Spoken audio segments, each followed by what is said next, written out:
Hi friends, నేను movie రాజా.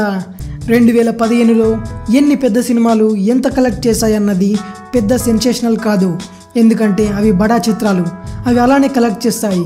అలా కాకుండా చాలా చిన్న సినిమాగా వచ్చిన భలే భలే మొగాడి బాయ్ సినిమా నాని కెరీర్ని ఒక్కసారిగా మార్చేసింది. ఆ సినిమా 50 కోట్ల గ్రాస్ మార్క్ని టచ్ చేయడం రికార్డు. ఆ సినిమా తర్వాత నాని, హను రాఘవపూడి డైరెక్షన్లో చేస్తున్న సినిమా కృష్ణగాడి వీర ప్రేమ గాథ.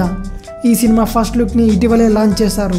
అలాగే ఆడియోని జనవరి 18న గ్రాండ్గా లాంచ్ చేయనున్నారు. ఈ సినిమాకి నిర్మాతలు 14 రీల్స్ వార్ కావడంతో ఆడియో లాంచ్కి హైప్ తీసుకురావడం కోసం తమ ప్రొడక్షన్స్కి బాగా దగ్గరైన సూపర్ స్టార్ మహేష్ బాబుని ముఖ్య అతిథిగా ఆహ్వానించారు.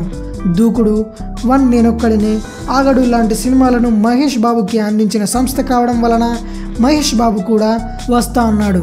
మహేష్ బాబు స్వతహాగా తన ఆడియో ఫంక్షన్స్ లేదా ఘట్టమనేని ఫంక్షన్స్కి తప్ప బయటికి పెద్దగా రారు. కానీ ఈసారి నిర్మాతలని కాదనలేక నాని ఆడియో లాంచ్కి ముఖ్య అతిథిగా రానుండడం విశేషం. మరిన్ని మూవీ న్యూస్ కోసం రీమిక్స్ ఛానల్ని సబ్స్క్రైబ్ చేయండి. Thanks for watching. బాయ్.